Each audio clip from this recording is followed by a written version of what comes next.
میں 15 سال کی تھی جب ماموں مجھے اپنے ساتھ دبئی لے کر چلے گئے کیونکہ میں یتیم تھی۔ ماموں نے مجھے ایک حبشی کو بیچ دیا۔ نہ تو حبشی نے میرے ساتھ کوئی غلط حرکت کی اور نہ ہی وہ کوئی غلط کام کرواتا۔ میں تو حیران تھی۔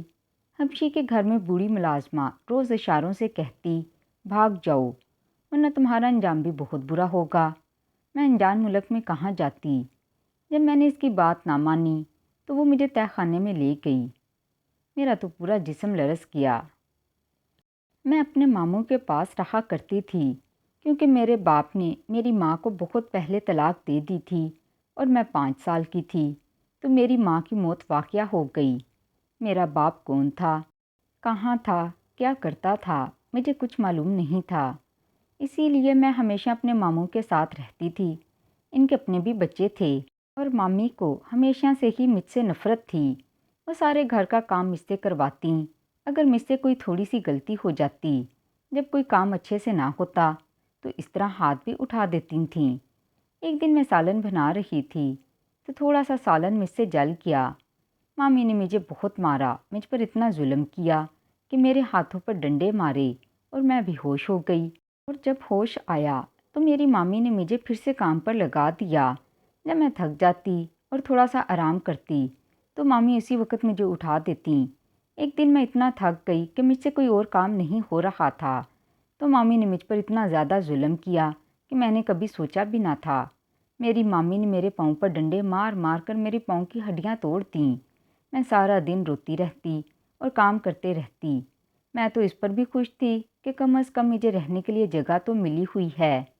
یہی بہت بڑی بات تھی کہ 3 وقت کا کھانا مل جاتا، پہننے کو کپڑے مل جاتے اور میری اس سے بڑھ کر کوئی خواہش بھی نہ تھی کیونکہ میں تو اپنی حدود کو جانتی تھی۔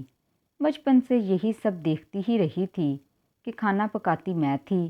اچھا اور بہترین کھانا ان کے بچوں کو ملتا، ان کا بچا ہوا مجھے مل جاتا۔ کپڑوں کا بھی یہی حساب تھا۔ جو کپڑے کسی کو پسند نہیں آتے تھے وہ مجھے دے دیے جاتے یا پھر مامی اپنے پرانے کپڑے کاٹ کے چھوٹے کر کے مجھے پہنا دیتیں اور میرے ماموں یہ سب کچھ دیکھ کر بھی چپ رہتے تھے۔ اسی لیے میں نے تو یہ امید ہی چھوڑ دی تھی کہ میرے حالات کبھی بدلیں گے۔ میں 15 سال کی ہو رہی تھی اور میں بہت زیادہ خوبصورت تھی۔ ہمارے رشتہ دار یہ کہتے تھے کہ میں اپنی ماں کی طرح ہوں اور میری ماں بھی اتنی خوبصورت تھی جبکہ مامی اتنی خوبصورت نہیں تھی۔ اس وجہ سے ان کی بیٹی بھی اتنی خوبصورت نہیں تھی اور اب وہ لوگ اس چیز سے بھی جلتی تھیں اور مجھے اس چیز پر بھی نشانہ بنایا جاتا، لیکن اس میں میرا تو کوئی قصور نہیں تھا، اسی لیے میں خاموش رہا کرتی۔ ایک دن ماموں جب کام سے واپس آئے تو مجھے کہا تمہارے رشتے کی بات چلا رہا ہوں ایک جگہ، اب میں تمہاری شادی کر دوں گا، تمہیں اس گھر سے اور ان کے مسائل سے نجات مل جائے گی۔ میرے لیے شادی یا اس طرح کی کوئی چیز کوئی معنی نہیں رکھتی تھی کیونکہ میں نے کبھی اس بات پر سوچا ہی نہیں تھا۔ لیکن جب ماموں نے مجھے اس سب مظالم سے نجات کی راہ دکھائی تو مجھے بھی لگا کہ میری زندگی آسان ہو جائے گی، اسی لیے میں خوش رہنے لگی۔ ماموں نے کہا کہ اس بات کا ذکر اپنی مامی سے مت کرنا ورنہ وہ اس میں بھی رورے اٹکائیں گی۔ میں خوش رہنے لگی تھی۔ مجھے لگتا تھا کہ میں بہت جلد اس گھر سے دور چلی جاؤں گی اور میری ساری مشکلات کا خاتمہ ہو جائے گا۔ وہ گھر میرا اپنا ہوگا، میرا شوہر کا ہوگا اور میں اپنی مرضی سے وہاں رہ سکوں گی، اپنی مرضی کا پہنوں گی، اپنی مرضی کا کھاؤں گی اور اس طرح کے بہت سے خواب میں نے دیکھ لیے۔ حالانکہ میری عمر اتنی نہیں تھی اور میں نے باہر کی دنیا بھی نہیں دیکھی تھی، لیکن مجھ پر گزرنے والے حالات نے مجھے وقت سے پہلے بھڑا کر دیا تھا۔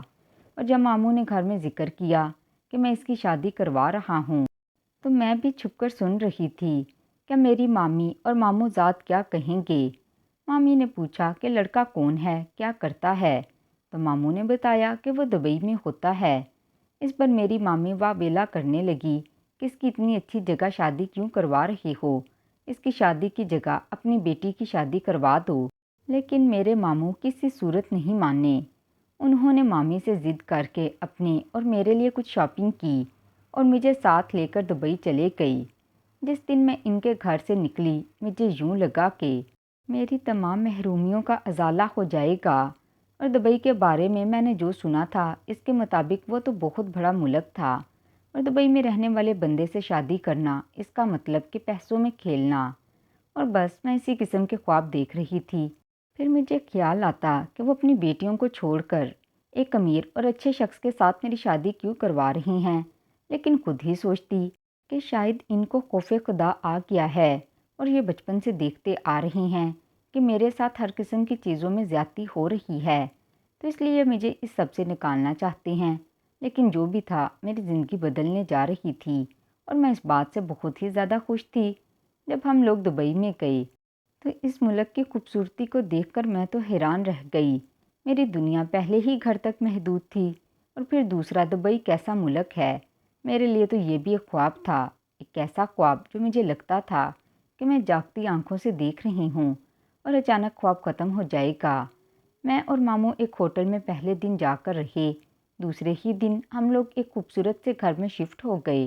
نہ تو میرے ماموں نے مجھے اس شخص سے ملوایا جس سے میری شادی ہونے جا رہی تھی، اور نہ ہی میں نے اس کے بارے میں پوچھا، کیونکہ یہاں آنے کے بعد تو ماموں بالکل ہی بدل گئے تھے اور روزانہ مجھے باہر گھمانے کے لیے لے کر جاتے، مختلف جگہ دکھاتے، کھانا کھا کر ہم لوگ گھر واپس آ جاتے۔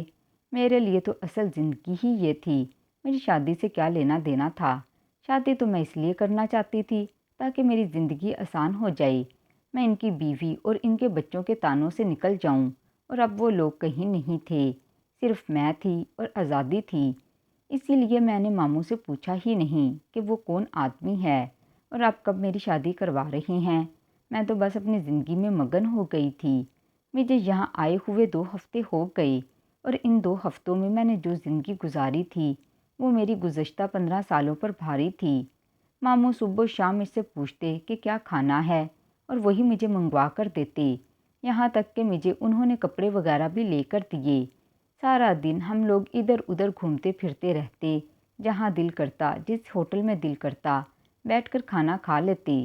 میں نے تو کبھی سوچا ہی نہیں تھا کہ میرے وہ ماموں جو مشکل سے گزارا کرتے تھے، وہ کیسے اس ملک میں آ کر پیسے اڑا رہی ہیں، اور سب سے بڑی بات کہ وہ اس ملک میں آئی ہی کیسے ہیں، کیونکہ میں جانتی تھی کہ میرے ماموں ایک معمولی سی نوکری کرتے ہیں اور ان کے پاس اتنے پیسے بھی نہیں ہوتے کہ مہینے کے خرچ کے علاوہ ہم کوئی اور چیز ہی خرید لیں، بلکہ اکثر تو ایسا ہوتا تھا کہ مہینے کے آخر میں بالکل پیسے ختم ہو جاتے اور ادھار پکڑنا پڑتا۔ لیکن یہ وہ حالات تھے جن کے متعلق میں پاکستان میں سوچتی رہتی۔ دبئی میں تو ان سب چیزوں کے متعلق سوچ ہی نہیں رہی تھی، بلکہ مجھے تو یہ لگ رہا تھا کہ جیسے سب کچھ بدل گیا ہے، یا وہ پاکستان میں گزرا ہوا وقت کوئی بھیانک خواب تھا، یا ابھی والا وقت کوئی اچھا سا خواب ہے۔ جس چیز پر ہاتھ رکھتی ہوں میرے ماموں مجھے وہ چیز خرید کر دے دیتے، اور وہ پیسے ایسے اڑا رہے تھے جیسے ان کے پاس کوئی قارون کا خزانہ آ گیا ہو۔ تقریباً 3 ہفتے گزرنے کے بعد ایک دن صبح صبح میرے ماموں نے کہا کہ آج ہم کہیں نہیں جائیں گے، آج تمہارا ہونے والا شوہر گھر میں آئے گا۔ میں تو اس بات کو بھول چکی تھی، لیکن خاموش ہو گئی، کیونکہ اب تو میں خود بھی اس ملک سے نہیں جانا چاہتی تھی۔ اگر ماموں نے واپس جانا ہی تھا تو پھر میرے لیے شادی کرنا ہی بہتر تھا، کیونکہ میرے ذہن میں تو واپسی کسی صورت بھی نہیں تھی۔ ماموں کے کہنے کی وجہ سے میں نے ایک نیا سوٹ پہنا اور بہت اچھے سے تیار ہوئی۔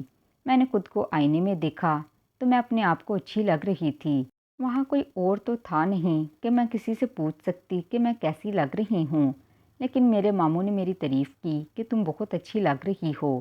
کچھ دیر بعد ایک آدمی آیا اور وہ کوئی حبشی تھا۔ میں سمجھی کہ میرے ہونے والے شوہر کا کوئی ملازم ہوگا، لیکن ماموں اس کو ساتھ لے کر دوسرے کمرے میں چلے گئے۔ کچھ دیر بعد وہ دونوں واپس آئے اور انہوں نے کہا، تم اس آدمی کے ساتھ چلی جاؤ، یہ تمہارا شوہر ہے، میں نے دیکھ بھال کر تمہارا رشتہ کیا ہے۔ اس آدمی نے مجھے کہا، چلو۔ میں ماموں کی طرف دیکھ رہی تھی، میں ایسے کیسے چلی جاؤں؟ میں اتنا تو جانتی تھی کہ شادی کے لیے نکاح کرنا ضروری ہے، لیکن ماموں مجھے خود ہی پکڑ کر گھر سے باہر لے آئے۔ باہر آدمی کی گاڑی کھڑی تھی، ماموں نے دروازہ کھول کر مجھے اندر بٹھا دیا۔ دوسری سائڈ سے وہی مرد اندر آ کر بیٹھا، اس نے گاڑی سٹارٹ کر دی۔ میں نے ماموں کو اشارہ کیا اور ان کے کان میں کہا، میں اس کے ساتھ کیسے چلی جاؤں؟ ماموں نے کہا کہ بس تمہاری شادی ہو چکی ہے، آج کے بعد اسی کو اپنا شوہر سمجھنا اور میں آج ہی واپس پاکستان چلا جاؤں گا، اس ملک میں اب نہیں رہوں گا۔ یہ گھر بھی اسی آدمی کا ہے جہاں ہم اتنے دنوں سے رہ رہی ہیں۔ یہ کہہ کر ماموں تو پیچھے ہٹ گئے اور میری آنکھوں سے آنسو نکلنے لگے۔ میرے ساتھ کتنا بڑا دھوکہ ہوا، ماموں نے شاید مجھے بیچ دیا تھا۔ اس آدمی نے مجھے کچھ بھی نہیں کہا اور خاموشی سے گاڑی چلاتا رہا۔ اس نے میرے رونے پر کوئی اعتراض نہیں کیا۔ تھوڑی دیر بعد گاڑی ایک بہت بڑے محل نما گھر کے سامنے آ کر رکی۔ وہ گھر تو نہ جانے کہاں سے شروع ہو رہا تھا اور کہاں ختم۔ مجھے اس نے کہا کہ گاڑی سے اترو۔ میں نے نیچے اتر کر دیکھا تو وہ کوئی محل لگ رہا تھا، اتنا بڑا اور اتنا شاندار، میں تو بس آنکھیں پھاڑ کر اسے دیکھتی ہی رہ گئی۔ اس آدمی کے پورچ میں 2 گاڑیاں اور بھی کھڑی تھیں اور یہ تیسری گاڑی تھی جس میں سے میں اتری تھی، اور تینوں ہی گاڑیاں بہت شاندار تھیں۔ ہماری گاڑی سے اترتے ہی ایک آدمی دوڑتا ہوا آیا اور اس نے پچھلی سیٹ سے میرا بیگ نکال لیا۔ اس سے اندازہ ہو گیا تھا کہ وہ اس گھر کا ملازم ہے۔ میں حیران ہو رہی تھی کہ کالا حبشی اتنا امیر ہے، لیکن دل ہی دل میں خوش بھی ہو رہی تھی۔ چلو میرے ماموں نے مجھے کسی امیر شخص کو ہی بیچا، میں اسے کہہ کر نکاح کر لوں گی اور پھر اس پورے گھر میں میری حکومت ہوگی۔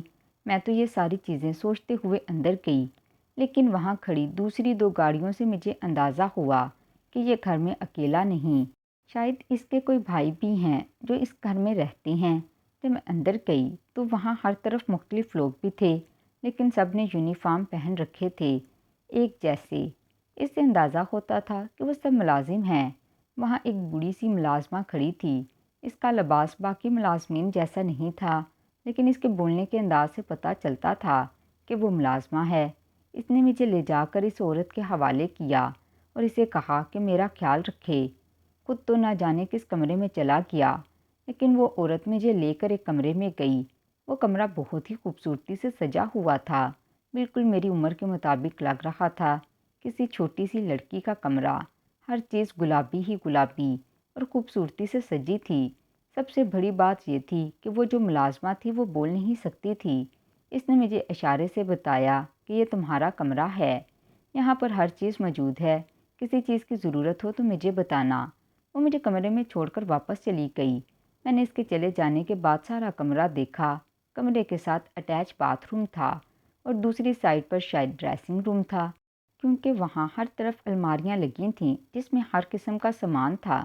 ایک طرف ایک بڑا شیشہ بھی لگا ہوا تھا۔ مجھے تو یہ سب کوئی پریوں کی دنیا لگ رہی تھی۔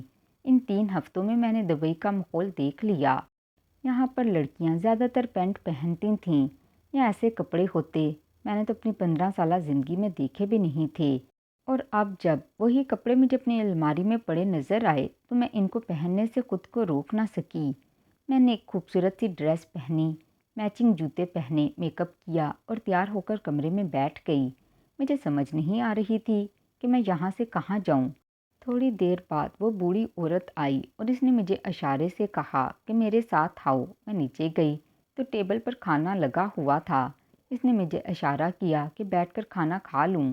مجھے بھوک تو ویسے بھی لگی ہوئی تھی، اسی لیے خاموشی سے بیٹھ کر کھانا کھا لیا۔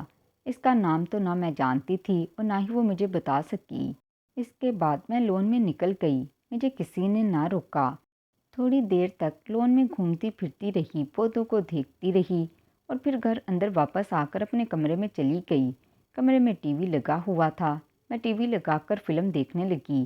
مجھے لگا شاید ابھی آ جائے گا کوئی اور کہے گا کہ تمہاری شادی ہو چکی ہے، لیکن شام سے رات ہو گئی، نہ مجھے کسی نے بلایا اور نہ میں کمرے سے باہر نکلی۔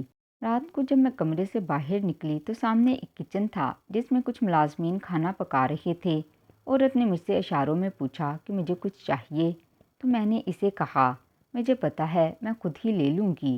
میں نے اس سے پوچھا کہ وہ سر کہاں ہیں، لیکن اس نے کہا کہ اسے کچھ معلوم نہیں کیونکہ وہ اپنی مرضی کے مالک ہیں۔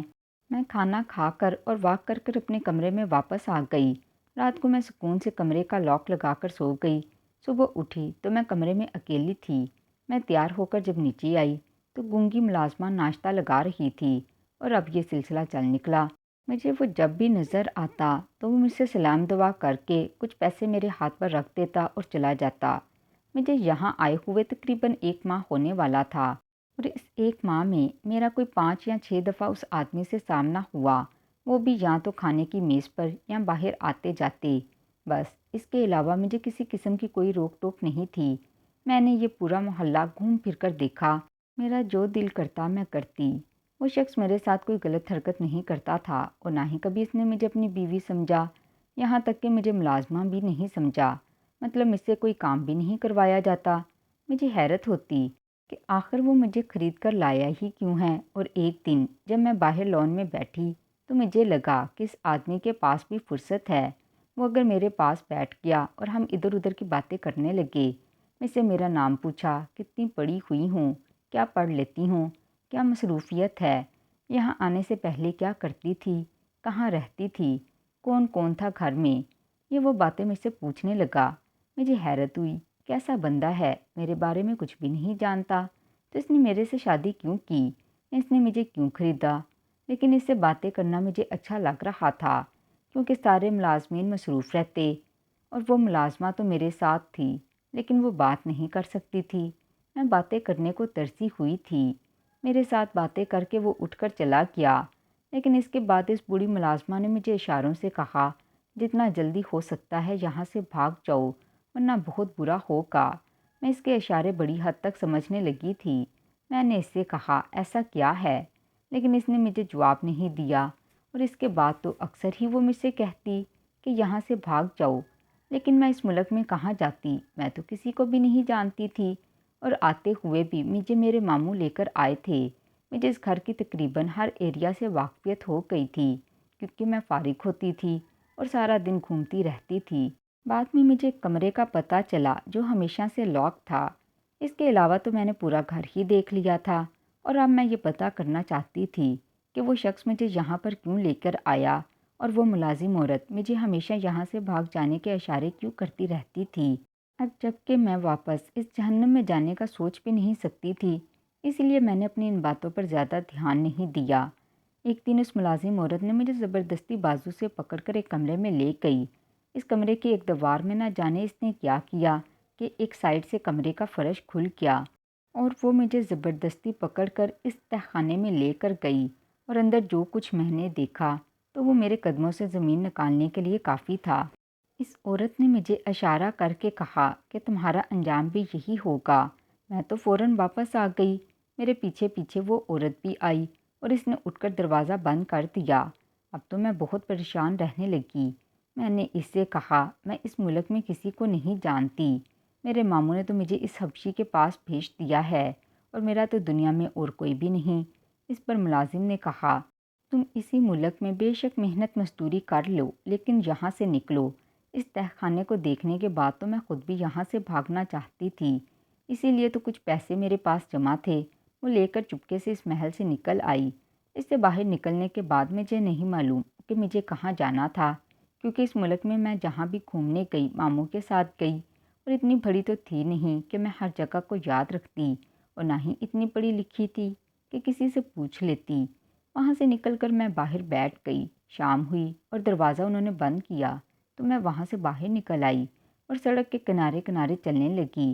میرے ذہن میں بس ایک ہی چیز سوار تھی کہ مجھے اس گھر میں واپس نہیں جانا۔ میرے دل میں بس یہی خیال آ رہا تھا کہ میں اکیلی ہوں، یہاں میرے ساتھ کچھ بھی ہو سکتا ہے۔ اچانک دوسری طرف سے دو لڑکے آئے اور انہوں نے مجھے تنگ کرنا شروع کر دیا۔ میں نے مدد کے لیے چلانا شروع کیا۔ تھوڑی ہی دیر گزری تھی کہ ایک گاڑی میرے پاس آ کر رکی، اور اس میں سے وہی حبشی نکلا۔ اس نے لڑکوں کو کچھ کہا اور وہ بھاگ گئے۔ اس نے مجھے پکڑ کر گاڑی میں بٹھایا اور بغیر کچھ کہے گاڑی سٹارٹ کر دی۔ میں دوبارہ خود کو اس حبشی کے پاس دیکھ کر پریشان ہو گئی۔ اس حبشی نے گاڑی روکی اور مجھے زبردستی بازو سے پکڑ کر نیچے اتارا اور اندر لے جا کر بٹھا دیا، اور مجھ سے پوچھا کہ میں کہاں گئی تھی اور کیوں گئی تھی۔ میں تو اس کا لہجہ سن کر رونے لگی۔ میں نے اس سے کہا کہ میں مرنا نہیں چاہتی، اور میں آپ کا تہہ خانہ بھی دیکھ چکی ہوں کہ آپ لوگ شادی کر کے وہاں لوگوں کو مار دیتے ہیں، اور وہاں پر مختلف قسم کی ہڈیاں پڑی ہوئی ہیں۔ اس نے مجھے بتایا کہ وہ ہڈیاں ان لوگوں کی ہیں جو لوگ ان کے گینگ کے خلاف کام کرتے تھے، ان کو اٹھا کر اس تہہ خانہ میں پھینک دیتے۔ وہ ایک منسٹر ہے، اور اس نے مجھے اس لیے خریدا کہ اسے ایک خوبصورت لڑکی کی تلاش تھی جس کو وہ اپنی بیٹی بنا کر پیش کر سکتا، کیونکہ گینگ میں اس نے سب کو یہ کہا ہے کہ وہ شادی شدہ ہے اور اس کی بیٹی بھی ہے۔ اس کی بیٹی ایشیائی ہے، اس نے پاکستانی سے شادی کی تھی اور اس نے جھوٹ کو سچ کرنے کے لیے مجھے خریدا، اور اس جھوٹ کے پیچھے مقصد یہ ہے کہ اس گینگ کے پاس کچھ شیعہ لڑکیاں ہیں، وہ ان کو آگے فروخت کرنا چاہتا ہے، جبکہ میں لڑکیوں کو بچانا چاہتا ہوں۔ اور جب میں نے ان کو بچایا تو میرے گینگ نے مجھ سے پوچھا کہ تمہیں ایشیائی لوگوں سے اتنا پیار کیوں ہے، جس پر میں نے انہیں کہا کہ میری بھی بیٹی ہے، میں انہیں بھی اپنی بیٹی بنا کر اپنے محل میں رکھنا چاہتا ہوں۔ انہیں معلوم نہ ہو کہ میں شادی شدہ نہیں ہوں، اسی لیے میں نے تم سے نکاح بھی نہیں کیا اور تمہارے ماموں کو اس لیے رقم دی کہ وہ پلٹ کر کبھی واپس نہ آئیں اور تم میری بیٹی بن کر رہو۔ میں تو اس کی یہ بات سن کر حیران رہ گئی اور دل میں شرمندہ ہونے لگی۔ وہ شخص تو مجھے اپنی بیٹی بنا رہا ہے اور میں اس کی بیوی بننے پر تلی ہوئی ہوں، لیکن دوسرے ہی دن اس شخص نے کیسے کاغذات میں ولدیت میں اپنا نام میرے ساتھ لکھوا دیا اور میں قانونی طور پر اس شخص کی بیٹی بن گئی، اور جس محل میں میں راج کرنے کا سوچ رہی تھی اس پہ میرا قبضہ ہو گیا، اور شاید میرے لالچ نہ کرنے کا یہ انجام تھا۔ سچ کہتے ہیں کہ ہر مشکل کے بعد آسانی ہوتی ہے۔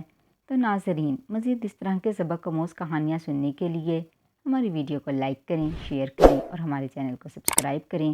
ملتی ہوں اگلی ویڈیو میں، تب تک اللہ حافظ۔